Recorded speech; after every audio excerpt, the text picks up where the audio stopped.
जे सतरे जड़े निशाशक्त होकरी केमिति निज जीवन को नष्ट करने को बसी कॉलेज को शेड्यूल करूँ आउ यही कार्यक्रमटी द्वारा आम आशा करुँ जे सुस्थ युवा हेले ही विकसित भारत हो पार। भुवनेश्वर विभिन्न कॉलेज रे आमे वर्तमान यूथ समिट आयोजन करुछु।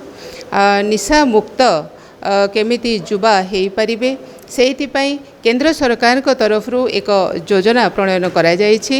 सेहितरे विभिन्न अनुष्ठान को सेमाने असाइन करिसंती। सेही क्रम रे राष्ट्रीय हिंदू संगठन को मध्य दायित्व दिया जायछि।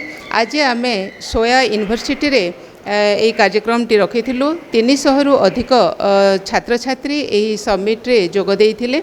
आउ निशा मुक्त हेले केमिति विकसित भारत हो पारिबो यही समिट रो सेही मूल लक्ष्य रहिछि। आउ एइथिरे हमर MBBS डॉक्टर आउ डिफेंस एक्स डिफेंस पर्सन एवं स्थानीय पुलिस से माने जोग देइथिले। जो माने पीड़ित थिले एवं वर्तमान मुक्त हो सारी निशारू जे सर्वाइवर से मध्य तांकर अनुभूति शेयर करथिले। आउ तांकर अनुभूति तो बहुत ही दर्दनाक थिला जे सतरे जड़े निशाशक्त होकरी केमिति निज जीवन को नष्ट करने को बसी एतद्वारा जो स्टूडेंट माने भी तांकठारु शुणिले निश्चित भाव रे प्रेरणा पाई पिला माने। आउ यही कार्यक्रम आमर भुवनेश्वर समस्त कॉलेज रे आयोजन करा जिवो। वर्तमान आमे 20टी कॉलेज को शेड्यूल करिछु। आउ यही कार्यक्रमटी द्वारा आमे आशा करुछु जे सुस्थ युवा हेले ही विकसित भारत हो पारिबो।